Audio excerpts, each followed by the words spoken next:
All right. Hey there. Good morning. It is Ben at 10. I'm meteorologist Ben Peine, obviously, but we have a special guest this morning from our local National Weather Service. This is Brian Neudorff.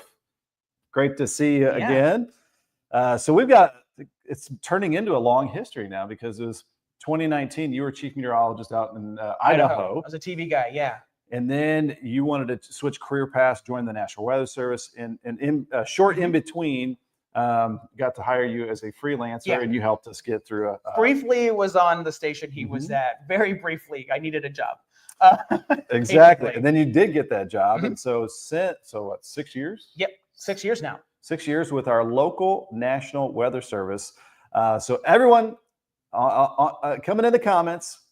Takes a little while for everybody to get on board. Of course. But dropping a hello to Brian. And I'm here in Southern Indiana too. One of the two from our office lives on this side of the river. Indiana boy right here. He also, his kids went to Purdue, IU, Southeast, and Ball State. Yep. I'm a Boilermaker though. So boiler up. Big time Hoosier right here. By birth only. Boilermaker by the grace of God. So let's just make sure that's clear. So drop in the comments, say hello to me and Brian right here, again, from the National Weather Service. Thanks for watching my show, whether it's on my page, Meteorologist Ben Peine, Extol Weather on Facebook, Extol Media on YouTube, extolmag.com/weather on the World Wide Web. We take a live look outside. We've been enjoying these cool, chilly mornings across the area. Clear as a bell once again, severe clear as the pilots call it. So it is just gorgeous all throughout the region, and will continue to be so as well as we take another live look out there with the Falls of the Ohio Foundation.org camera, looking towards the Louisville city skyline, Falls of the Ohio, and the fossil beds down there. Everything is looking beautiful here this morning. And as usual, we'll get to your forecast, and we will take a look at your more detailed forecast here through the 7-day. We got your weather jokes, your weather history. We are going to be digging into the weather model data typically around 10:20 or so. And so we're going to get to all that here in just a second. Adding to the stage here, a look at our weather headlines, some chilly nights ahead, some milder afternoons. So today we're looking at upper 60s across the area. I think we'll see a potential for some frost Thursday, Friday mornings, especially Friday morning. And as we see some temperatures dropping down to the 30s. Not like a widespread like freeze or anything like that, but kind of a touch of frost on the pumpkin. And then looking at some weekend rain chances. The rain chances are kind of iffy right now, depending on what weather model you look at. I've been looking at the European weather model and the Canadian, a little drier than the GFS, but we'll see how that goes. Typically, the first to pop in, we've got Beverly Haggis with a good morning from Borden, Indiana. Can't stay long, just want to say hi. Have a great day. Have a great day, Beverly. And Orlean Whitlow, good morning with 55 degrees in Hodgenville this morning. And a good morning to Brian Neudorff here with us as well. And before we get off to, we're going to talk about, by the way, with Brian, the seasonal forecast. We'll take a kind of a little sneak peek at the winter forecast, talk a little bit more about our history. And you're here as long as you want to stay. I'm all right. Nowhere else to be, really.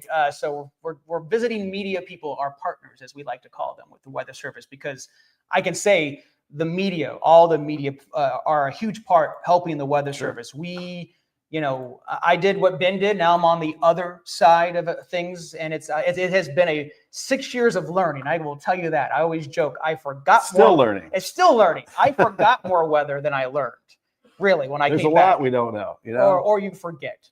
You have your ways, because in television, we're telling a story. We're all reaching out to everybody there, and we have to understand it and make it simple. But weather is very complicated, and so sometimes we forget. Like, we have managers I've literally had managers tell me, "Don't show a high pressure, don't show a low pressure, don't show fronts." Same. Yep. So it's always a challenge, and so you kind of get away from the upper levels. You look like the deep meteorology that we talk about, and so now that was a change, and now you're on the other side. Instead of like going on air when a warning is issued, now you're the guy in the driver's seat. So sure. That's a very interesting times experience. are changing. That's for sure. So thank you guys for coming by here at Extol Media Studios in New Albany, Indiana. And again, we worked together briefly in 2019. He's a former chief meteorologist in Idaho, now works with our local National Weather Service. So we'll be chatting it up here. He's never short for words, as most chief meteorologists are. So we'll have a good conversation. If you have any questions for him, by the way, let's all in the comments say thank you to our friends at the local National Weather Service. They are part of the government shutdown, but they are still showing up and doing their duty. So thank you very much. No problem. It's business as usual. Hey, the mission is very simple: to protect lives and property. And so that doesn't stop. Very good. We appreciate it. Lily and Lasley, good morning with 58 degrees out there in Litchfield, Kentucky. Thanks for chiming in there in the comments as well. And if you ever want to find some more weather information, you can see our live stream, extolmag.com/weather. You've got your current conditions, a 3-day forecast, a 7-day forecast, the weather story for each day. Day 1, day 2, severe weather outlook. Things are pretty quiet for now. On Thursday, we take a look at the drought monitor. There's current Indiana weather and traffic and the big interactive radar. If you ever want to bring that up full screen, plop in some area temperatures. There you can see some showers off to our east. And the winds today are actually going to be picking up. That west wind is going to be blowing maybe around 20, 30 miles per hour. So getting a little bit blustery out there. Taking a sneak peek at the Brown County in EarthCam camera here. Starting to see a little more of that fall color out there. If you ever want to share some photos in your neck of the woods, you can share those fall photos to Indiana Skies on our Facebook group there. I also want to say hello to our partners, Lions Roofing, lionsroofingco.com, protecting your most valuable asset for a lifetime. You get free estimates there online, or you can call them either side of the river. They've got you covered. 812-294-3595. You go to the careers section. They have possibly some opportunities for you, roofing repair technician right there that you can apply for online. You may need to work hand in hand with your insurance company if you have any roofing issues. But if you want to get in a quote and maybe look at some auto renewal reductions in prices, give a shout to Michael Long here, 812-578-3072. You can go to American Family Insurance, amfam.com, search Michael Long, and you'll find ways to contact him. Proud to be an American Star Certified Agency Excellence in Customer Experience. Level up your career, whether you're in high school, get that dual credit. I bet your kids maybe got some dual credit back in the day in high school. Yep. That free college credits there. Whether you're maybe a junior or senior, check it out. Go to ivytech.edu, go to locations. You can go to the Sellersburg campus where Brian Neudorff lives at Highway 311 and I-65, 9 miles north of Louisville. Today is Tuesday, so Tuesdays at the Tech where you can get one-on-one experience, and you can find a whole lot more there at ivytech.edu as well. And Libs Paving has some nice weather this week to get some more work done. They've got a careers section that is Libs, L-I-B-B as in Ben, S, paving.com. You can cruise down the page like I'm doing right here, and you can see the potential available opportunities for you or maybe a family member. So there we go. With all of that said, once again, we've got Brian Neudorff here, my co-host this morning from our local National Weather Service. We've got Joseph Rubel. Good morning, Ben. And we've got Rita Harmon in here loving the sunshine. I mean, we've had some great weather this October. Okay, I like it cooler, so this is finally my bag, right? But some people like it warmer, but this actually now it's like we're almost at the end of October. We're now finally starting to feel like it. Starting to ease into some chillier nights. So we'll likely have some 40s tonight, some 30s Thursday, Friday nights. So Thursday, Friday mornings, it looks like we might hit some frost potential there, and then some weekend rain chances, perhaps. We'll talk more about that as well as we look at the weather model data coming up, which is usually around 10:20. It might be a little bit later because we're going to chat it up here with Brian. Temperatures in the upper 60s, low 70s this afternoon. West wind around 15 to 30. A little bit blustery out there. Some more acorns dropping off the trees. A few more leaves dropping off the trees, and a 0% chance of rain here for us. So, Brian, I was out doing some work for about 4 hours yesterday. Thankfully, it wasn't the axe. This time I had a little splitter there in the middle that helped things out, a little electric splitter. But that's how we heat a lot of our home in the wintertime. So I did get that all done. Had about 45 minutes of help from my son, Brady, until he had to go off and golf, of course. But now the big job is just stacking that monster right there. We've got JK's with a hello, and thanks for the update. You are very welcome. And so I wanted to talk to Brian Neudorff here from the National Weather Service about our November outlook and the winter outlook, and just maybe a little sneak peek at what the National Weather Service is thinking. Well, I think first of all, and I think when you back on our TV days, that the big thing is like, these are outlooks, not a forecast, right? We're not going to tell you exactly if it says warmer than normal or above normal. Those are just kind of like you're looking at a month or 3 month kind of an average of how things play out when everything's all said. Confidence levels. It doesn't necessarily mean like you might get a cold outbreak. You could get a really cold outbreak, but like if the rest of the month is warmer, then it balances itself out. All about the average. And then it can't tell you how much snow. So, and these are, again, there's a lot of players that people who are smarter than both of us look Mhm. at. Some people, and one is always thing I think is amazing about meteorology. Like my mom will always call me. She lives in Aiken, South Carolina. And when they see hurricanes, That's a beautiful it spot. is. It is. Horse country too. And not very far from Augusta, Mhm. which I've been there many exactly. times. So she'll ask, and I have family also off of the Delmarva. So obviously hurricane season, and I'm just not I'm not a tropical meteorologist, Mhm. but there are who are expertise in that area. So, there's a lot of different things. So in a long range outlook, they look at a lot of different things. They call them teleconnections. It's how the whole globe. Everybody knows about ENSO, La Nina, El Nino. Mhm. We got a little La Nina going into the winter Yeah. time. There's other factors that you're mentioning here. So Yeah, so first of all, they look at a lot of the water temperatures, like you were saying. Like typically, it's kind of like I always like to use the analogy. It's like a football team, right? Mhm. A lot of times, the football team circulates around the quarterback play. Okay, but there are other players, all Sure. the other 10 players that are out there on the field, and sometimes a player that maybe you didn't see has a breakout game. Same Yeah. could be said in weather. That's something we missed, and you're or kind of something. looking for how the highway might be going in general. Mhm. Yeah, there's some twists and turns here and there, but some of these teleconnections, like the warm North Pacific, Mhm. can kind of guide the jet stream in a way that might lock in a little longer than it Mhm. would otherwise. And that might mean if we get more of a northwest flow, that might mean kind of some clipper systems or something like that. Yeah, and these different temperatures in the oceans, like the El Nino, the La Ninas, and La Ninas, and it's not real strong, but El Nino seems to, when you're talking about warmth, that's the bigger player. And then when you guys get into a La Nina, they're a little more susceptible to these other Mhm. players. Maybe it's a weaker quarterback, but still got a good game.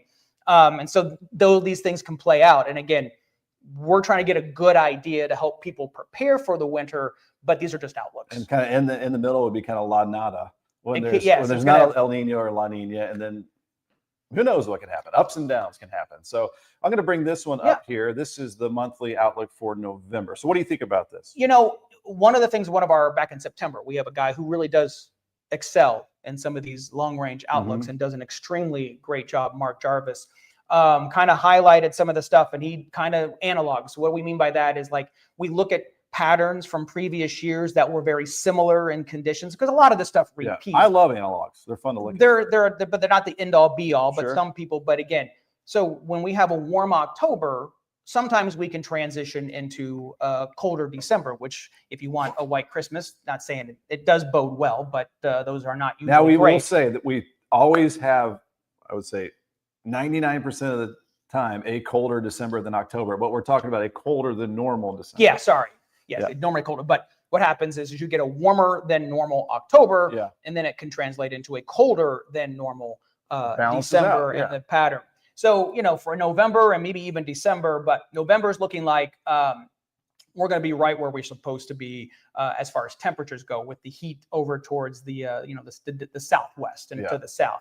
And as far as precipitation, which we would love to see given the drought situation, and other things that we don't consider fire danger and stuff like that, we're kind of on that edge. It's not quite, so it's slightly drier. It's kind of in this, like, Yeah. I think that light is like 30% or so drier, than And if we normal. get into a northwest flow, that might keep temperatures near normal.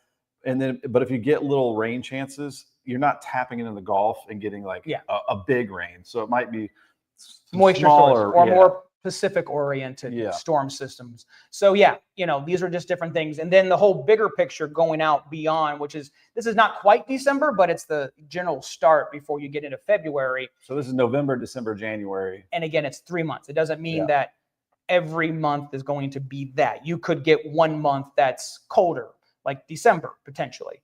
And you saw how equal. So maybe January skews it warmer. Who knows? And these are, again, outlook, not a forecast. These are all based on a lot of players, but right now that is the current trend from the Climate Prediction Center. And then, So maybe a little better confidence of some above normal temperatures. We're kind of on the edge of that. and again, Yeah. I think last year, way things played out, sometimes it just doesn't always work out. But that's just, Right. Again, these are just based on climate.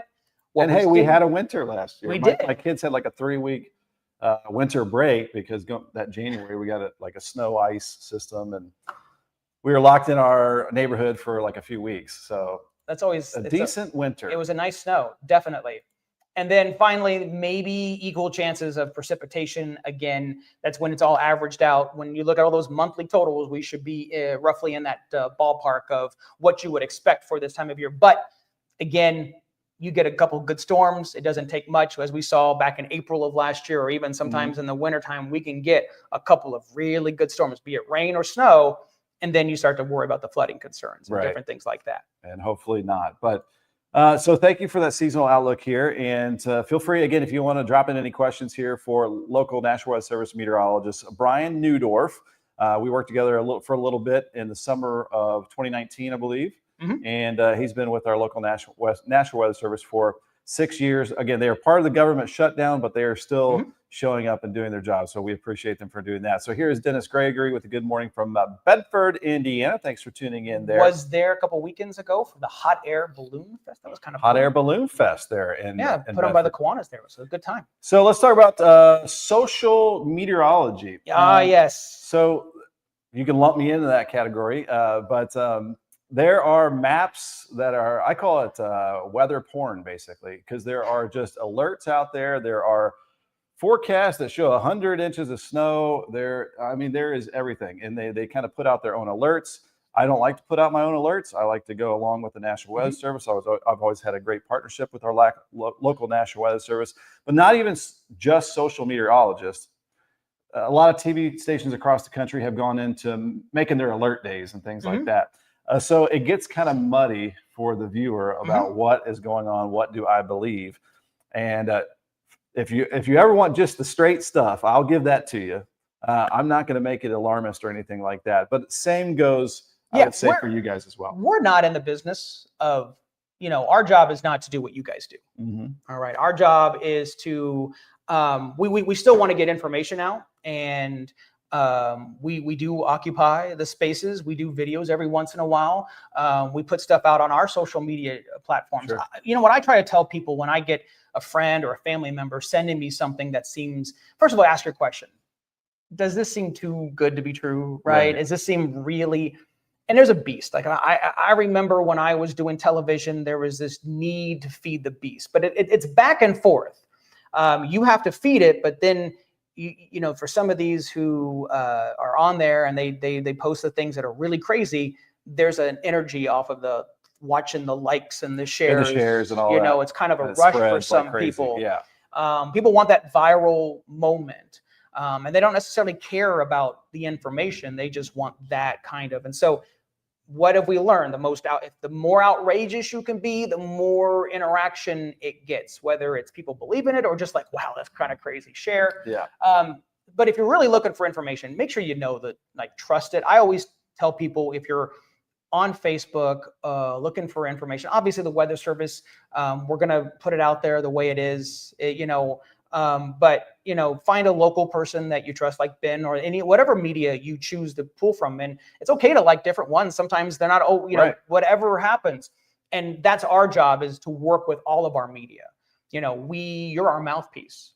The mission is to protect lives and property when it comes to weather. When we issue a warning, we don't have a broadcast outside of the weather radios. So most people nowadays, we don't have an app. You can, you're going to go to your phone and look at that information. And that's where Ben and all the other media across, whether it be from Lexington, because we have 4 television markets that bleed into our county warning area. So we're responsible for 49 counties in central Kentucky, 10 counties in southern Indiana. It's a lot. It's a lot. So, moral of the story is here, spend some time. If you see something that looks like bull crap, it might be. Feel free to, ask any of us if it's real or not. But looking ahead here to some more weather information here on our Tuesday, October the 21st, we got special guest Brian Neudorff from the National Weather Service, just looking at a beautiful blue sky across the area. I'm going to bring up some stats here.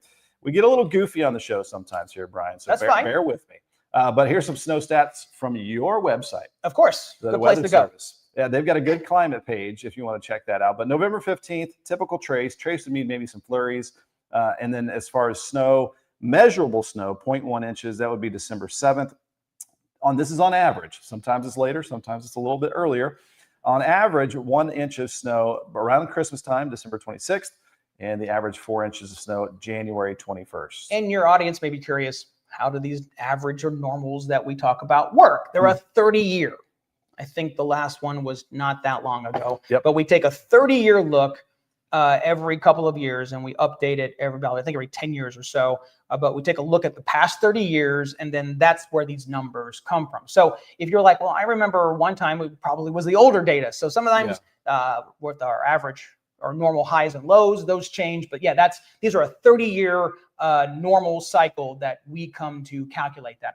And then if you get good at their climate page, you can go POR, period of record, and start to look at averages and means and things like that. He keeps us on our toes. And so he comes up with some questions, I'll tell you that. Just trying to keep it interesting here. But again, play around with their climate page there at the National Weather Service. You just search National Weather Service climate and click around a little bit. We understand, and this has been something that we're hoping, there's been a lot of changes, but we're still hoping to see an update. Yes, our website looks like, we're still rocking it like it's 1999. But although I like it, it's not that hard to navigate. Yeah. But with all the bells and whistles out there, but it really does have a lot of good information. And go there, or if you're in a pinch, like there's hour by hour stuff, and it comes directly from us. As soon as we hit update on our system, it goes out. All right, so the countdown continues. Time change, just 12 days away. That means 5:42 p.m. sunsets. Average highs in the 50s, about 21 days away. Average first flurries in 25 days, and Thanksgiving in just 37 days. Wow. And this also comes from our local National Weather Service page in Louisville. It also in Indianapolis has theirs. Today's weather history: 1934, a severe windstorm lashed the Pacific Northwest coast in Washington. 22 deaths were reported, and $1 to $2 million in damage was done to the timber industry out there with an 87 mile per hour wind gust there at North Head. Waves reached 20 feet in the Puget Sound. 1975, some baseball stats. Carlton Fisk made history on this day because of a walk-off home run in the 1975 World Series after it had been postponed by rain for 3 days. We're going to visit baseball again here in just a second. 1996, over 13 inches of rain fell in Portland, setting the state's all-time 24-hour rain record from the 19th to the 22nd. Received 19 inches of rain. All right. 1997 World Series game in Cleveland between the Indians and the Florida Marlins featured showers and very chilly weather for baseball. Temperatures in the 40s, 30 mile per hour winds. Florida won the game 14-11. The next day, the two teams played in Cleveland again with snow showers and temperatures in the 30s. That time, Cleveland won 10-3. So you're getting some World Series history here. 2010, a tornado rampaged through Poza del Tigre, a northern Argentinian town, leaving at least 6 dead and 100 wounded. Crazy weather. All right, our weather jokes. Some of these are not weather related because I'm frankly running out of weather jokes. But why do melons have weddings? They can't elope. I've got the drum track in the back here with Brian. Who won the neck decorating contest? It was a tie. No drum roll there. No. All right. I can do the last one. What do mermaids use to wash their fins? Tide. Just not Tide Pods. Not Tide Pods. There's your weather jokes today. All right, today's forecast summary, 69 degrees. There might be some areas in the urban locations in the cities, maybe parts of Kentucky that make it into the low 70s. Either way, breezy west winds around 15 to 30. Our sunset at 6:56. You're noticing our shorter days. Tonight's low, 44 degrees. Clear and chilly. Still maybe a little breeze overnight and around 10 to 15 from the west. Our sun up at almost at 8 a.m. Our 3-day forecast, or our forecast for tomorrow first, Wednesday, October 22nd, 40s out the door. Maybe some sheltered areas get a little cooler, and some outlying areas, maybe some upper 30s, 55 at noon, and then just 61 that high temperature. So about 7 degrees or so below our normal high of 68, normal low is 48, and the 7-day forecast. Pretty quiet for the rest of this week. The model's backing off on the rain. It looks like for Friday, right now it looks mostly dry. I would say right now the GFS is a little wetter in its solution for this weekend and early next week. The European weather model, the Canadian weather model, a little drier. I'm going to be fine-tuning that forecast for this weekend and beyond over the next couple of days. Right now, we'll just say there is overall a rain chance. It is rain or shine, though, for IUS Fest. So on their campus, IU Southeast, 11 to 2 a.m. Mark this on your calendar. Coming up this Saturday, my wife's birthday. I'll be out there at the NWSB booth. So IUS Fest presented by NWSB. They've got pumpkin painting, learning booths, trunk or treat, student band, touch-a-truck, inflatables, beer and wine garden for the parents, cornhole, yard games, food trucks, while supplies last, and their volleyball game as well. And then next week, right before Halloween, we've got the Trunk or Treat Fest at Ivy Tech on their campus. Games, music, pumpkin crafts, trick-or-treating food, fun festival time of the year. That is going to be October 30th from 5:30 to 7:30 on the Ivy Tech Sellersburg campus. So having fun in our educational institutions. Lillian Lasley is saying awesome jokes. There we go. The dad Thank jokes. you. Cheers to that. We'll keep them going as long as Lillian enjoys them. They're fun. They're fun. We actually have people. There are a few dads who tell some dad jokes. Some bad jokes. Some dad jokes Some bad dad jokes in the office. Yeah. All right. So this is Brian Neudorff. I know people are hop on and off. Yeah, it's kind of like times. a line change in hockey when we used to do weather online. You get a new audience. It's kind of like morning television. So the local National Weather Service meteorologists, they're making their rounds. They like to have a good partnership with media in all different forms of media, television, and now more digital here. Looking here with us at the radar and satellite. We had this kind of weak front move through, a moisture-starved front. For the most part, yeah. And it is now off to the east of us, where we see that moving into eastern Ohio. We've got this flow coming in behind it from the west, and what we call kind of a tight pressure gradient here. And so the breezes are going to be picking up. So when we look at these lines of equal air pressure right here, they're getting a little bit tight. So when those lines of equal air pressure get tight, the winds pick up. So you can see the swirl off to the north. You've got this area of low pressure over the Great Lakes here, this low pressure system right here. So you had a front move through, and then behind that, we've got a little bit of a cooler flow, Brian. So we're saying upper 50s, low 60s tomorrow for highs, and then maybe seeing some 30s Wednesday, Thursday nights. So maybe some frost potential. Yep. I saw some areas like a week or so ago saying they got some frost, and maybe there was in a few isolated areas. There's like Lanesville, there's Hodgenville. There are some notorious cold spots in our area that even though most areas in the 40s, they're like down to the mid 30s. But this looks like a little more widespread chance of frost before the weekend. Yeah, and I think we've been talking about this and eyeing this in some of our discussions and stuff like that. But yeah, cold air is heavier. You never heard of a cold air balloon, right? Cold air sinks in some places that are generally lower. A lot of that cold air that might form starts to kind of pool into a place. And that's why you might, and they're protected. Like a wind will keep the air mixed a little bit. And, believe it or not, it doesn't take, freezing temperatures at a certain point to cause, it might be right cooler towards the ground. So yeah, those are just a couple of things that end up playing out. Let me stop this here. And this is just look at the current conditions across the area. So we've got 50s now. You can see there is winter-ish like temperatures. They're covered. This is a transition season, fall. So we get these little cold spells dropping in. So 20s, 30s, probably about where they should be off that direction. And then much more cold once you head up to Alaska and Siberia, where you would expect that cold to be bottled up there for now. I'm going to go ahead and bring up our model data here. And I'm just going to take a look at the winds for this afternoon because, probably not as gusty as it was on Sunday. I'm going to jump ahead here to this afternoon. So for our Tuesday afternoon here, and we can query some of these winds. So it's showing, anywhere from around 20 to 30 miles per hour, maybe a little bit less off to the southeast, maybe a little bit higher out to our west. So there you can see, as we head into the afternoon, getting a little bit gustier out there. And we've got Erica just joined in late, catching up, enjoying the sun in Charlestown. And we got a special guest here. It's a co-host and been at 10 this morning with Brian Neudorff, briefly a former coworker back in 2019, but has been with the local National Weather Service for 6 years here, former chief meteorologist in Idaho. Do you all think it'll be a killing frost? For me, that definition, Orlean, is like for a period of time down to the upper 20s. Yeah, something that gets, we're getting late in the season too without having something so far.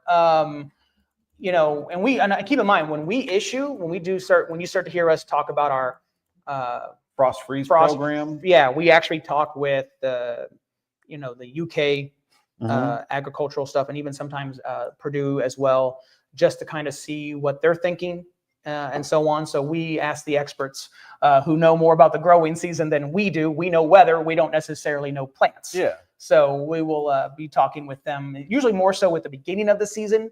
But then at the end, we'll have a going, and then eventually we'll okay, we probably killed things pretty well. We don't need to issue frost and freeze.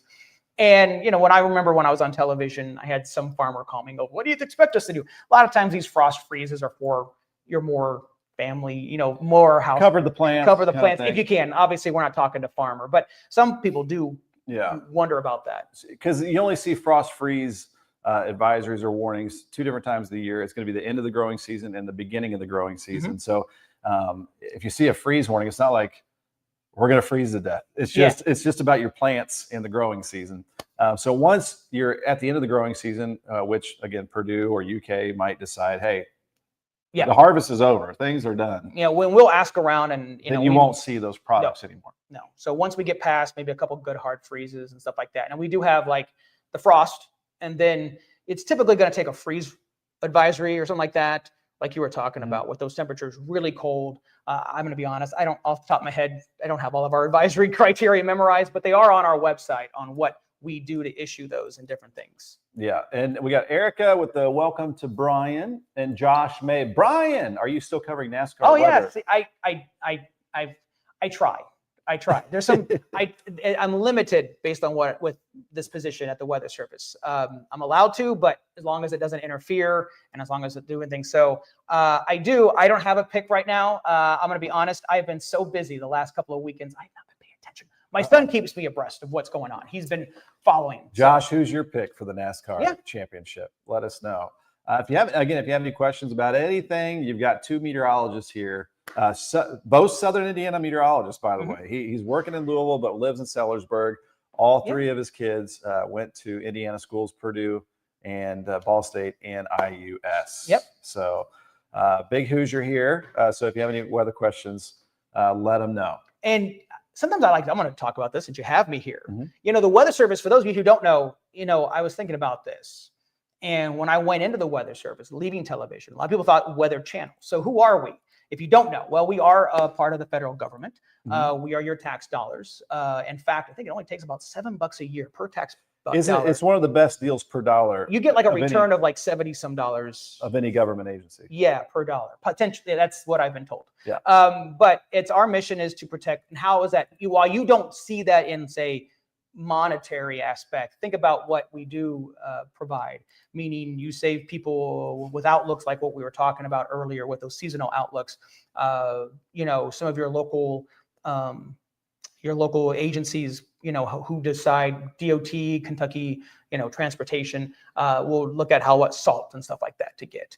You think about also, something that you guys don't all see is that we're working, like when Derby's in town or with different things, we're working with the local government on, providing them information during potential bad weather when you have large crowds and stuff like that. And aviation weather with the airports. Yeah, we do that. I mean, big financial hub with Stanford or in Muhammad watches, warnings, all that fun stuff. Yeah. So, I mean, by keeping people off the roads during the wintertime, you minimize the amount of car damages and stuff, which does also help economically for a lot of places and people. So, but our job is pretty simple. The mission is pretty simple. It's to protect lives and property. And while things are going on, we're still business as usual. We had plenty of people in overnight, Saturday into Sunday, when we had those wave of showers and thunderstorms and even some severe weather. So, we're doing our part. And that just continues. And everybody give them a thank you too, because government shutdown, they're still at it here for us. So I'm going to go into real quick. We were talking about some frosty spots earlier, and you don't need to get down to freezing to get frost, but this is into Friday morning. I think we may see a little bit chillier numbers than what this raw output is saying. But it's showing anywhere from, some 30s, low 40s across the area. And again, the thermometers are about 6 feet off the ground. Yeah. So it can be colder where our feet are. So, and that's usually what ends up happening. I mean, you think about it too, just Honestly, one of my favorite experiences with feeling that was just recently. Again, I went to a couple last year, actually, went to the drive-in nearby, and you could feel as soon as the thing is kind of on a hill, you could just feel that cooler air coming down the hill, hitting you where you're at. So that cold air, you might feel that every once in a while. If you've ever gone camping and maybe you're in a valley someplace, you'll feel that cold air kind of just start to funnel its way into spots. Cold air sinks. Chase Briscoe, good one. That's a good pick right there, Josh. So there's, again, some upper 30s, low 40s in general around the area. Now I'm going to bring up the reflectivity, which is your future rain product here. So this is looking at Friday. So the weather models all agree that there is going to be a system that develops in the middle of the United States. Where it goes after that, there are some question marks here.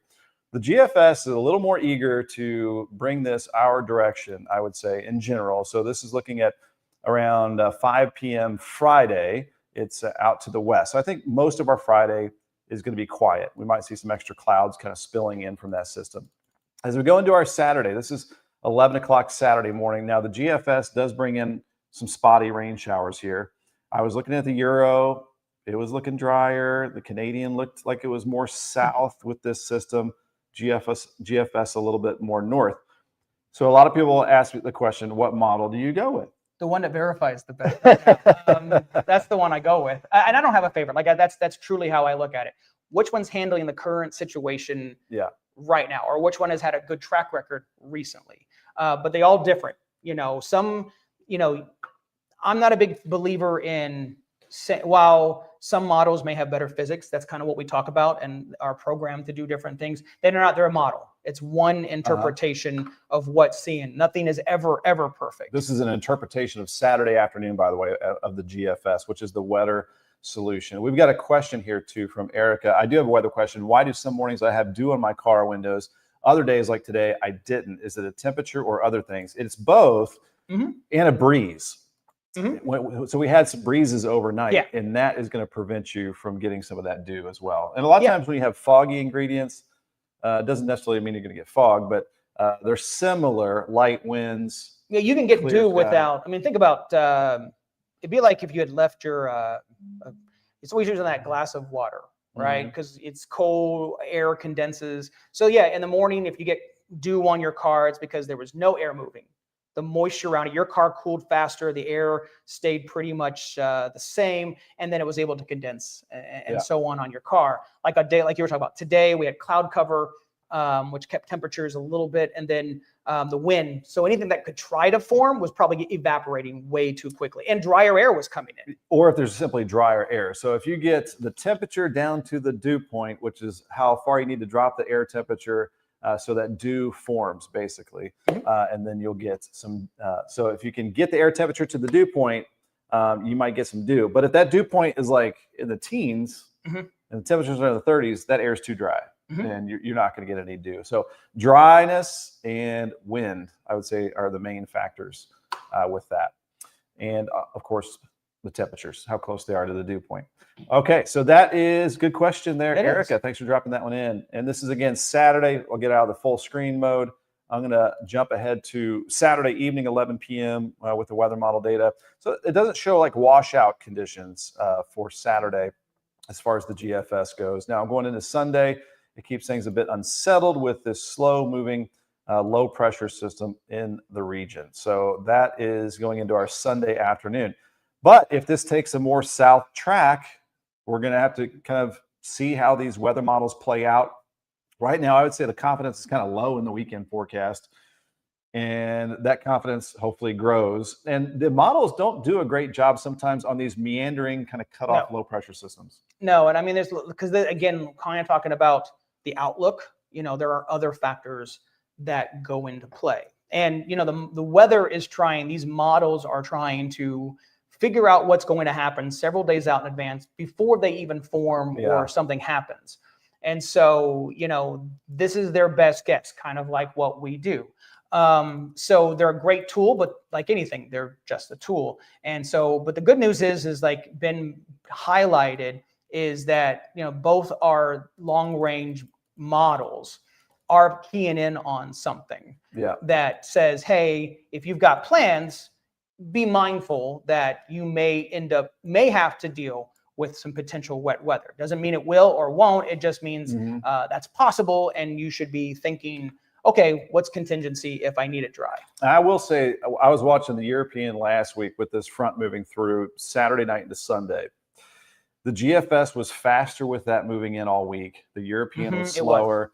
The GFS ended up going towards the European weather model, and the European weather model ended up being more correct. Will it be this time? Sometimes it's a flip of the coin. So we will see.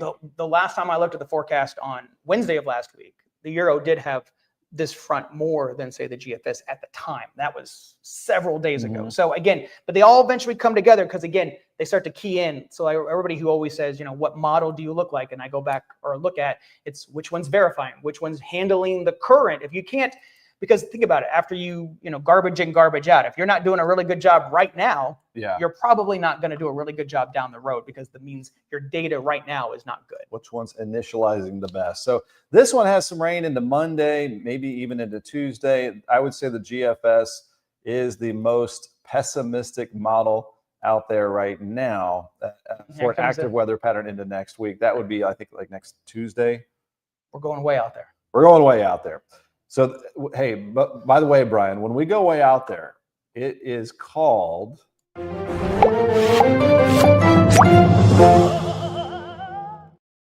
we go. Been on a limb. So we'll see what happens next week. Some of the weather models keep it a little bit more active. Again, time will tell what happens with that. I have been searching high and low with this long range segment, by the way, for the big cool spell, and it hasn't really been out there. I mean, I'm looking into November, and that's always a big question mark whether we'll get. They always try to throw a cold spell at us late in the model runs, but just for the fun of it, I've been looking way out there, and I mean, there's some cooler stuff. Maybe this is. And you're looking for long-range trends, so that would be maybe a better chance of a freeze. But that would just go along getting closer to kind of normal conditions. We talked earlier about the November and December outlook, and Brian was saying if you look back at the data, a warmer than normal October, which we've had, shows a sign that you might have a colder than normal December. History has shown. I mean, again, with the similar conditions, that's just something for us to think about when we're kind of doing these outlooks. Outlooks are good, but they're not good. I mean, but they can be as good as gives us an idea. That's all it pretty much is an idea. We try our best but it's not it's an outlook. I think it's a key difference. Warmer than normal is typically a kind of a ridge in the jet stream. If you get a wholesale change in your weather pattern and that ridge starts to move off to the east, maybe you start to get into more troughiness, and maybe you start to get below normal temperatures like December. And we're kind of waiting to see when winter will unlock, because there is cold air up there. And eventually, if the jet stream takes that dive, you will get that first real kind of cold spell that we're waiting on. Yeah, we'll get little chill downs and things like that, but we really haven't seen that first. I mean, this is our first winter blast. Look at that. Yeah, trough potentially. This is way out there. This feels like, I mean, for me, given what we've seen all through the month of October, and when people think of fall, like this is and we're what, like I said, it's now the 21st of October. This feels like our first real, like, we're not talking false fall. We're like just starting to break out some long sleeves. I know. I have a coat. I brought a coat with me. Layer weather where you never know what to expect. You get in the shade and it's cold, and you get in the sun, you're like, well, why do I have this coat on? It's been a good fall, in my opinion. It's been pretty nice. Well, you do a lot. You're out cutting wood. Out cutting wood, doing all that fun stuff. And so look at that. So there is cold air up there.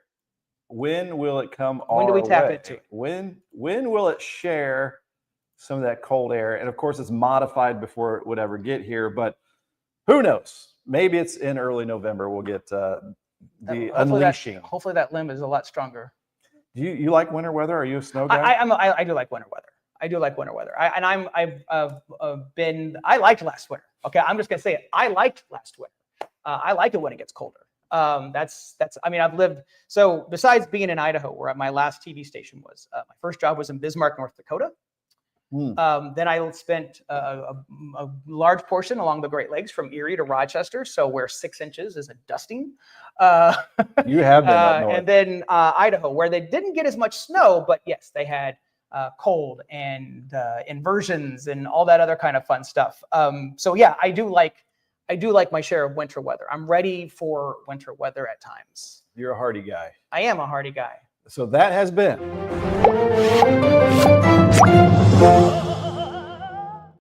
service to sponsor that. I know we do need a tree cutting. If there's a tree cutting service service out there. See, I'm helping them out. Yeah, we'll have them cut off that limb right there. Back to the comments. Kendall Boyd saying, appreciate last weekend's forecast. Was able to get in some bluegill fishing before the rain Saturday night. Love it there. Let's do a forecast recap. I know a lot of you guys hop on at different times and maybe watching the replay. Thanks for watching the replay. Again, this is Brian Neudorff from our local National Weather Service, their office right off of Smyrna Road in the Okolona area. So we get rid of that and add back our forecast here as we do a quick forecast recap for this Tuesday, October the 21st. Some chilly nights ahead, some mildish afternoons. Our average highs are now in the 60s. So we might be a little bit below normal tomorrow, upper 50s, low 60s today, upper 60s, low 70s. Some frost potential Thursday and Friday mornings with maybe some areas dropping down to the 30s. And then some weekend potential rain chances. Still need to fine tune that forecast. So sunny, mild, and breezy today, upper 60s, low 70s. 0% chance of rain, unless maybe you're up towards central Indiana with maybe a kind of a reinforcing shot of cool air up that way. West winds around 15 to 30, so getting a little bit blustery. And I am preparing for the winter ahead, no matter what it brings. So I got a lot of splitting of that wood done. Now it's a matter of stacking all that wood. So what is the outlook if Ben has a whole big pile of wood? What's the outlook? That means a hardy winter. Hardy winter. Okay, I was just like, there's you get the woolly worms. Yeah, all the different things. I haven't had a lot of reports of the woolly worms so far. I looked into that when I was on television once, and it's based on what they eat. So you could have a woolly worm within a square mile you could have several that look different based on what they were eating. Tan or black. Yeah, it's a lot of it's based on, but we've got a comment from YouTube, which I think is spam. It looks like spam. It says milk. All right. Does a body good. Yeah. All right. The spammers have dropped on. And if you watched this earlier, I'm going to let you watch the replay because we looked at the seasonal outlooks for November through January, if you want to take a look at that. We're talking about the snow stats. First flurries, typically mid-November. First measurable snow, which might just be a 10th, December 7th. First inch of snow, typically by Christmas time. First 4 inches of snow by January 21st. Our time change in 12 days, 5:42 p.m. sunsets. Average highs in the 50s in 21 days. Average first flurries, 25 days Thanksgiving, just 37 days away. Do we have a new tropical storm? Is what you're saying here? I can actually bring that up right here. Melissa. Breaking news. Breaking news. We've got Melissa. I'm going to bring Melissa up. People like that. On the radar and satellite. The tropical stuff way down in the Caribbean. It is way down there. So we're going to bring up actually, we'll take it off of us. Yeah, but they want to see us. And off of this and add this here. And then let's turn on the tropics. I was just giving you breaking news. It came across. There it is. It hasn't switched over yet. So this wasn't a low pressure system, maximum winds 51 miles per hour. And the weather models. All over the place. All over the place. See, that's called a spaghetti plot for obvious reasons. It looks like spaghetti. And I want to bring up real quick. Let me bring up another tab here. nhc.noaa.gov. You can go here too if you'd like to. So there it is, the brand new Melissa. And the forecast here from the National Hurricane Center is for it to become a hurricane, but kind of slowly. Yeah. All the way through Saturday. It's a circle. Sits out there south of Jamaica. But again, you have that trough that we're dealing with right now, which is also going to suppress it. And I've never seen a circle National Hurricane saying cone of uncertainty before. That means this thing is not moving. Not moving much. So there is Melissa. Breaking news on the Ben at 10 here this morning. All right, let me get rid of that and bring up this. And I'll be posting all of our weather history around noon today on Facebook. You can see that again. The weather jokes. Why do melons have weddings? They can't elope. Who won the neck decorating contest? It was a tie. And what do mermaids use to wash their fins? Tide. There's your jokes. They're free, everybody, and they're stupid. It says right on top they're stupid. All right, today's forecast, Tuesday, October 21st, upper 60s, low 70s. Bit breezy out there. Some of the wind gusts could be 20 to 30 miles per hour. And for tonight, a low of 44 degrees, clear and chilly, and maybe still a little bit of a breeze overnight from the west. Our forecast tomorrow, lots of sunshine, 40s out the door, 50s at noon, 61 your high temperature, so a bit below normal for your Wednesday. Looking pretty quiet through the rest of the work week. Going to hold off rain chances through Friday and then introduce some spotty rain for this weekend. Again, up in the air, pun intended, on how much rain we'll eventually get this weekend, as the weather models are not doing an amazing job with that right now. So we'll check back in on that as we look at tomorrow's episode of Ben at 10. Again, it's just been a beautiful start across the area. Took another live look out here with our New Albany camera as well at the corner of Vincent's and Market. Barbara saying, I refuse to turn the heat on so far. And Erica, beautiful forecast today. Love the sunshine. Probably need to still get some work done outside if I were responsible. We'll see how that goes today. But I want to thank our partners again, Lions Roofing. Before wintertime, make sure everything is in good shape. Check those shingles. And let me switch this out here so you can actually see what I'm showing here. Oops, there we go. Protecting your most valuable asset for a lifetime, Lions Roofing. Go to lionsroofingco.com, or you can call them on either side of the river, 812-294-3595. And my buddy Michael Long, insurance agent with American Family Insurance. I'm recommending you to him, so let him know that I sent you. If you want to get a quote, 812-578-3072. He's got a lot of different ways to maybe give you discounts. That could mean maybe hundreds of dollars, depending on what might help you out. So give him a call, 812-578-3072. And the Sellersburg location of Ivy Tech, just 9 miles north of Louisville. Their nice little campus right there, nestled at Highway 311 and I-65. A lot going on there, by the way. They are expanding things and have a lot of different programs for you, a lot of 2-year certification programs, powering the workforce here in Southern Indiana. They've got Tuesdays at the Tech where you can sign up for one-on-one information as well on how to get started and registered there. And there's job postings here still at libspaving.com, L-I-B-B as in Ben, S, paving.com, the top paving contractor around their area. And so if you have want an opportunity, maybe you know a family member that needs an opportunity, they may still have one for you there.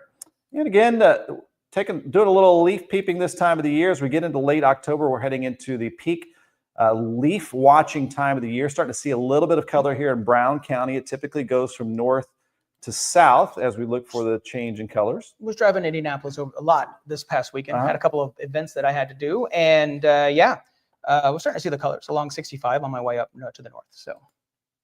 Was this Ghostbusters related? It was Ghostbusters related. Yes, I'm part of the Circle City Ghostbusters. We are a 501c3. We dress up, bring joy, raise a little money for local charities up there and different things like that. So I wish I could have shown a picture. Oh, that's all right. I'm very proud of it. It's fun.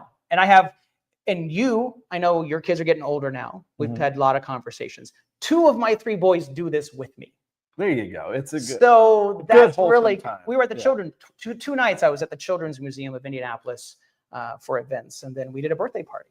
As your wife said, there are worse hobbies out there. I just don't tell her how much I've spent. Yeah, don't do that. No. Good idea. Here we go. We got a couple more comments. Erica's saying, haven't turned on the heat. I have. You're kind of in a spot there. It was a little bit cool last night, actually. And Kendall Boyd saying, let's keep it mild for a couple more weeks. That might happen. Overall, we'll see. I want to mention one more thing before we wrap this completely up here is that there's a weather resource here for you for Southern Indiana and beyond. Our live stream is up right now at extolmag.com/weather. Thanks for liking or subscribing on the YouTube channel. You can see that red button right there. And that's Extol Media on YouTube, extolmag.com/weather, Extol Weather on Facebook. So there's a lot of resources for you right there. Always cool to see the interactive radar. There are storm tracks. If we ever get some storms in here again, you're going to have the watches and the warnings and all that stuff right there. But starting to make our way into the 60s in some spots. You got different parameters you can put up here, the winds and the temperatures and things like that. So there you go. Some free spots where you can get some weather information and be your own meteorologist. And Well, be careful about that. Then everybody's going to become a social meteorologist. I guess there's space for everybody. Is everybody. Lily Lousy says, I love the weather. So does this guy. We both do. I hope so. And I've said it a bunch of times, just in case you're watching once again. Let's all say thank you to Brian Neudorff and his colleagues. Government shutdown. They are still showing up to do their job for you, protecting your life and property. And I worked with this guy for a little while, hired you as a freelancer in 2019. It was fun. Before that, you were chief meteorologist in Idaho Falls? Twin Falls. Twin Falls, Idaho. And worked at some other places as well. And now is with our local National Weather Service, working away. And I liked working with you because I wasn't in charge anymore. Yeah. That was sometimes being in charge is not what it's made up to be. No. And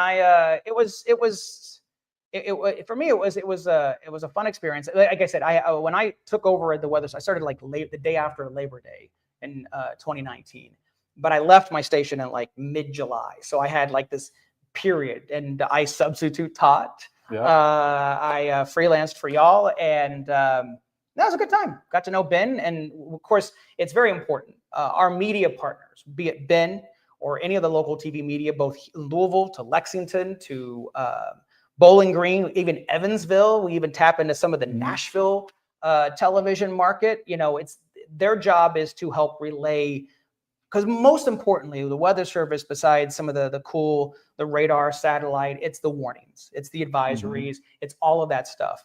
And, back in the day when we were growing up, the people on television necessarily weren't degreed meteorologists. So you heard a lot about the Weather Service, like the Weather Service says this. Now, today, you don't need to be, which is great. I think it's wonderful we have such fantastic scientists on television, but we've done our job really well because now people don't necessarily know what their local Weather Service office is doing. But a lot of people might not know as well. Different regions have like a headquarters. So Louisville is a National Weather Service office. You've got one in Paducah, and Jackson, Cincinnati.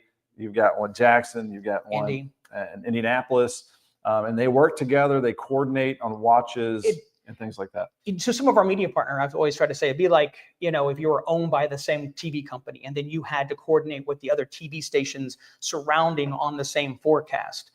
So that's always one of the big challenges sometimes why maybe, some things don't get done the way other people would like us to do certain things, but it's because we're one National Weather Service office. We have to coordinate with our neighbors. We talk to our partners. But, all the time we're there 24 hours a day, 7 days a week. We are the state liaison office, mostly for the state of Kentucky. So, we're working with our Jackson office. We're working with the Paducah office. We're briefing state officials in the state of Kentucky. Yeah, a lot of what you don't see behind the scenes, all of the surveys that, there was an EF1, I think, in parts of near Nicholasville over the weekend, just to tell you that, a cold front and you get some thunderstorms, a quick little spin up. And those are the big things that we're trying to get better at. I'll give you guys a shout out because it's my favorite office, because I worked up at Ball State, up in Muncie, Peoria, Illinois, Central Missouri. I worked down in Augusta, Georgia. And I'm not going to call anybody else out because the staffs change and things change at different offices. But there were times I would not even look at a National Weather Service forecast because I was maybe an hour outside of the office. Forecast just wasn't good for my area. So you guys do a great job. You're always there for the public, for the media. So thanks for being on. You're welcome. We always listen to these guys and I was the same way. I was literally split my we call them DMAs, but when you're on a television, your viewing audience, I was split right down the middle between two forecast offices in Idaho. So I had to have good relationships with both. I always would joke with the warning coordination meteorologist in Boise because we were on their far, eastern fringe. And I'd be like, do you guys remember us? We're still here. Right. So I was like, but he knew that. And I was just, because I would read the discussion and I didn't see us there. But now I get it on the other side. No matter what anybody says, they do a great job. So, and we got to have a great day from Orlean and Kendall Boyd getting back to work. Thanks for the weather updates and have a great day. If you're watching the replay, drop in the comments a thank you to these guys for what they do for us here in Southern Indiana and Kentucky and beyond as well. So he spent about an hour with me this morning, And so thanks for joining me here, Brian Neudorff. And we will see you tomorrow morning on Ben at 10. I think the most interesting thing to watch, not so much the frost. I think that's going to happen a little bit late in the work week, but are we going to get these weekend rain chances or not? So we will update you on that tomorrow morning on the show. So thanks for watching. Thanks for liking and subscribing and all that fun stuff. And we'll see you later.